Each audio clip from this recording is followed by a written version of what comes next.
તો આ સમાચાર ભાવનગરથી મળી રહ્યા છે। ભાવનગરની અંદર ફરી એકવાર જીએસટી દ્વારા સપાટો બોલાવવામાં આવ્યો છે। જીએસટી દ્વારા દરોડા પાડવામાં આવી રહ્યા છે। જીએસટી મોબાઈલ સ્કોર દ્વારા વાહનો પર કબજો કરવામાં આવી રહ્યો છે।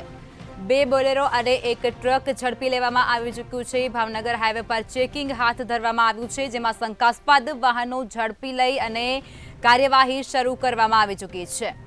ભાવનગરમાં જીએસટી વિભાગનો ફરી એકવાર તેઓએ સપાટો બોલાવ્યો છે। જીએસટી મોબાઈલ સ્કોર દ્વારા તમામ વાહનો છે તેને ચેકિંગ કરવામાં આવી રહ્યું છે। વાહનો કબજે પણ કરવામાં આવ્યા છે, જેની અંદર 2 બોલેરો અને એક ટ્રકને ઝડપી લેવામાં આવ્યા છે। ભાવનગર હાઈવે પર ચેકિંગ હાથ ધરવામાં આવ્યું છે, જેમાં શંકાસ્પદ વાહનો છે તેને ઝડપી લઈ અને આગળની કાર્યવાહી હાથ ધરવામાં આવી છે।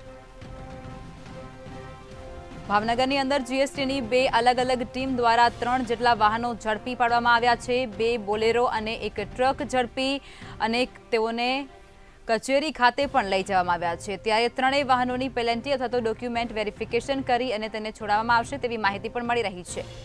તો આ ઘટના અત્યારે ભાવનગરમાં બનવા પામી છે। ભાવનગરમાં જીએસટી વિભાગે ફરી એકવાર સપાટો બોલાવ્યો છે।